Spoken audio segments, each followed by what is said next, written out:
प्यारे साथियों, हमारा बार बार आपसे एक ही बात कहना है। ये जो मानव का जीवन हमें मिला है,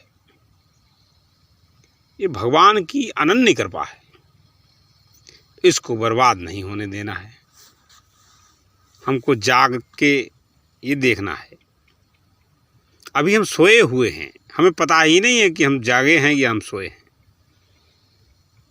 सोने का तात्पर्य है हम विषयों के रस में आसक्त हैं। देहात्म बुद्धि हो रही है ना हमारी, तो उस देहात्म बुद्धि के कारण हम अपने आप को वो समझ ही नहीं पा रहे जो हम हैं। जो हम हैं वो हम जानते नहीं, और जो हम अपने आप को जानते हैं वो हम हैं नहीं। तो भैया, समय रहते इस बात को समझ जाइए। ये कोई प्रवचन की बात नहीं है, कोई उपदेश की बात नहीं है, ये तो समझने की बात है।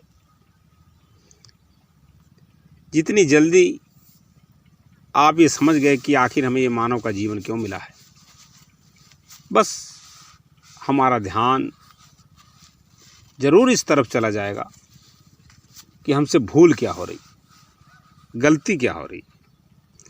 अभी हम इस बात को समझ नहीं पा रहे। क्यों नहीं समझ पा रहे? उसका कारण ये है कि हमारी ये जो आदत बन गई है विषय वासनाओं की, विषयों में ध्यान जाने की, उसके कारण हम समझ नहीं पा रहे कि आखिर बात क्या है। आप इस संसार की जिस वस्तु का, जिस चीज़ का भरोसा करेंगे, वो वस्तु ही आपके दुख का कारण बनेगी। सबसे ज़्यादा दुख आपको उससे ही होगा, क्योंकि वो चीज़ आपसे छूटेगी जरूर। और जितना उस वस्तु के प्रति आप आकृष्ट होंगे, आसक्ति होगी आपकी, उतना ही वो व्यक्ति आपके दुख का कारण बनेगी, निस्संदेह। इसमें कोई ऐसी बात नहीं है जो आप नहीं समझ सकते। आपका खुद का अनुभव, यदि आप इसमें अपना अनुभव लगाएं, तो आपको अब तक जिससे दुख हुआ उस चीज़ के आप सबसे ज़्यादा नज़दीक रहे होंगे। हमने जिस वस्तु से जितनी सुख की आशा की, उतना ही उस वस्तु से हमको दुख मिला। ऐसा हमारा अपना आपका सबका अनुभव है। अब इसके पीछे कहना क्या है? बस इतना कहना है, हमारी आशा ही निराशा को जन्म देती है। बस इस जो बदलते हुए जगत में, बदलते हुए संसार में हमको सावधानीपूर्ण से रहना है, सावधान होकर के रहना है, ये समझ के रहना है कि ये सारी चीज़ें बदलने वाली हैं। मोह, ममता, आसक्ति, ये तीन ऐसे दुश्मन हैं, ये तीन ऐसे विकार हैं जिनको हमने स्वयं पैदा किया, किसी और ने नहीं, हमने स्वयं इनको पैदा किया। सबसे बड़ा मोह शरीर को मैं मानना सबसे बड़ा मोह है। बस इससे ही भी सारी चीज़ें उत्पन्न हो जाती। ममत्व उत्पन्न हो जाता है हर वस्तु में, और इसके बाद फिर आसक्ति आती है। उसको लगातार अपना और अपने काम का मानना, हमारा आकर्षण उसके प्रति हो जाता है, हमारा विचार उसके प्रति चलने लगता है। और जब वो वस्तु बदलती है तो फिर जरूर हमें दुख होगा। ध्यायतो विषयान पुंसा संगस्ते संग जायते, कामा क्रोधा क्रोधा भी जायते। तो जिस वस्तु का हम ध्यान करेंगे तो वो चीज़ बदलेगी जरूर। जब बदलेगी तो हमें जरूर उससे दुख होगा। उसकी आसक्ति हमको दुख का कारण बन जाएगी। उसकी आसक्ति से हम जरूर दुखी होंगे।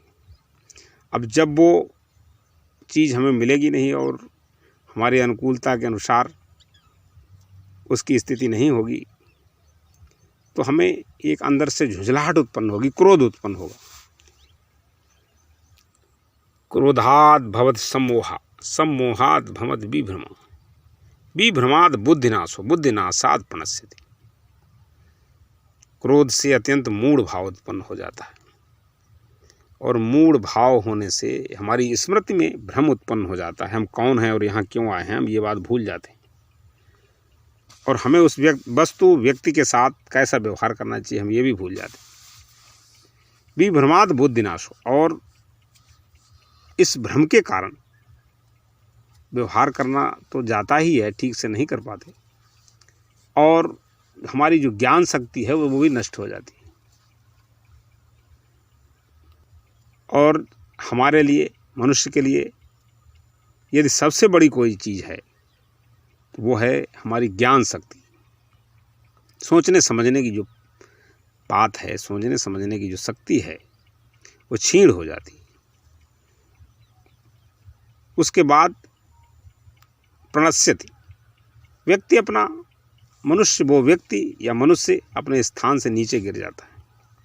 जो समझ सोच लेकर वो पैदा हुआ था, जो उसकी सबसे बड़ी शक्ति है, वो शक्ति नष्ट हो जाती है और वो व्यक्ति पतन हो जाता है, नीचे गिर जाता है। तो ये बात महत्वपूर्ण है भाई। यदि आप नहीं समझेंगे, हम नहीं समझेंगे, तो जितने भी पशु पक्षी हैं, जीव जंतु हैं, वो नहीं समझ सकते। पर वो हमसे अच्छे हैं। आज की दृष्टि से देखा जाए, आज मनुष्य की जो स्थिति है पूरे जगत में, पूरे संसार में, वो बहुत ही दयनीय होती जा रही है। यदि हम अब भी नहीं समझे तो आप देख रहे हो कितनी आपदाओं का सामना करना हमें पड़ रहा है, कितनी मानसिक दुर्बलताओं से हम जूझ रहे हैं, हमारे नैतिक मूल्यों का कितना हनन हो रहा है। ये सब चीज़ें आती रहेंगी भाइयों, यदि हमने सही समय पर सही बात को नहीं समझा। क्योंकि सही बात समझने के लिए एक समय होता है, और हर एक समय एक सही बात को समझाने के लिए ही आता है। और हम जो हैं अपनी शक्ति को व्यर्थ में नष्ट कर डालते हैं और अपना जीवन ही नष्ट कर डालते हैं। भोगों को ही हमने अपने जीवन का सबसे बड़ा सुख मान रखा है, पर हमें ये पता नहीं कि वो भोग हमें नहीं भोगते। जिस इंद्री से हम उस भोग को भोगते हैं, वो इंद्री ही नष्ट हो जाती है, और उसके साथ साथ हम ही नष्ट हो जाते हैं। हमारी वैचारिक, हमारा पतन हो जाता है। भोगान भुक्ता वयमेव भुक्ता, तपोन तप्तम वयमेव तप्ता, कालोन यातो वयमेव याता, तृष्णान जीर्णा वयमेव जीर्णा। भोग हमें नहीं भोगते, हम भोगों को नहीं भोगते, बल्कि भोग ही हमें भोग डालते। हम तप को नहीं तपाते, बल्कि इस संसार की विषय वासनाओं के चक्कर में आकर के हम ही तप जाते, हम ही नष्ट हो जाते। हम समय को नष्ट नहीं करते, ध्यान रहे, समय ही हमें नष्ट कर डालता है, यदि ठीक समय को हमने नहीं समझा। क्योंकि ये समय तो निरंतर, समय की गति चल रही है। हमारी जो सांस चल रही है ना, ये डिजिट चल रहे हैं, डिजिट गिनती चल रही है। आप समझ नहीं रहे बात को, क्योंकि निश्चित है समय हमारे पास। मानव जीवन का समय निश्चित है। आप जागो, जागो, किस समय आप जागेंगे, वो समय कौन सा होगा? जिस दिन आप जाग गए ना, उस जीवन में, उस दिन आपके जीवन का सबसे बड़ा दिन होगा, सबसे महत्वपूर्ण दिन होगा। आप जहाँ कहीं भी होंगे ना, आपके जीवन में एक प्रकाश सा होगा, आपके जीवन में एक परम शांति का अनुभव होगा। आप परमानंद को प्राप्त हो जाएंगे, जिसके लिए वास्तविक रूप से आपको ये जीवन मिला है। दुर्लभ जीवन पाकर के भी यदि हमने अपना ध्यान दिया, दुर्लभ जीवन पाकर के भी यदि हमने अपना ध्यान दिया, फिर मत कहना भाई हमसे, जो करना था कुछ कर न सके, जो करना था कुछ कर न सके। समय चूकी पुनि का पछताने, का वर्षा जब कृषि सुखाने। जीवन निकल गया तो जीने का ढंग आया, जीवन निकल गया तो जीने का ढंग आया, जब सम्मा बुझ गई तो महफिल में रंग छाया। कहीं ऐसा ना हो कि जब तक हमें बात समझ में आए तब तक हमारे पास जीवन की घड़ियां शेष ही न रह जाएं। ये उत्कृष्ट जीवन जो देवताओं को वास्तव में दुर्लभ है, ये महत्वपूर्ण जीवन, मानव जीवन महत्वपूर्ण जीवन। हम अपने ही झोंक में जीते रहते हैं, हम अपनी ही अकड़ में जीते रहते हैं, पर हमने कभी सोचा कि हमारे बस में कितनी चीज़ें हैं? कौन सी चीज़ हमारे बस में है? हमारा इस जगत में अस्तित्व तो क्या है? अरे एक मच्छर के बराबर भी तो हमारा अस्तित्व नहीं है। और अकड़ इतनी है क्या बताएं। झुकता वही है जिसमें जान होती है, अकड़ तो मुर्दे की पहचान होती है। प्यारे, बस इतना कहना है, मनुष्य का ये जो जीवन है ना, ये सिर्फ परम शांति को प्राप्त करने के लिए मिला है। एक ऐसी शांति, एक ऐसा परमानंद जो आप ही अनुभव कर सकते हैं। आप, सिर्फ आप। पर आप अनभिज्ञ हैं इस बात से, आप समझ नहीं रहे। हो सकता है हमारी बात सुन के आपको कुछ अंदर से ऐसा हो रहा है कि बड़ा ज्ञानी बन रहा है, देखो कैसी बातें समझा रहा है। पर भाई, आप हमें कुछ भी कह लें, पर इस बात को जब तक आप ध्यान नहीं देंगे, आप कुछ भी कर लें, कुछ भी कर लें, कितने भी अनुष्ठान, होम, यज्ञ, पूजा पाठ, व्रत, कुछ भी कर लें, पर आपके जीवन में शांति नहीं आ सकती। ये मैं हाथ उठा के आज आपसे कह रहा हूँ। क्योंकि राका पति सोड़स हुए तारा गण समुदाय, और सकल गिरिन दबलाइए बिनु रवि रातिन जाए। जब तक आपको भगवान की शरण में जाने के लिए आप जागेंगे नहीं, आपको मार्ग नहीं मिलेगा, आप अपने जीवन में शांति को प्राप्त नहीं कर पाएंगे। क्योंकि जिस चीज़ पे तुम भरोसा करते हो ना, जिन लोगों पे आप ज़्यादा एतबार करते हो ना, वो सारे लोग आपका साथ छोड़ने वाले हैं। और आपको एहसास भी हो गया होगा अब तक, अब नहीं हुआ तो आगे हो जाएगा। क्योंकि वो ये दुनिया, ये पूरा जगत, ये संसार वैसा नहीं है। आप इसे जैसा समझ रहे हो ना, ये वैसा नहीं है। आपसे भूल हो रही है। आपको अनुभव होगा, पर जब होगा तब होगा।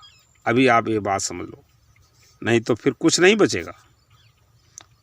आप समझ लीजिए तो बस आपका जीवन मंगल में हो जाएगा, निश्चित। इसमें कोई संदेह नहीं, निस्संदेह।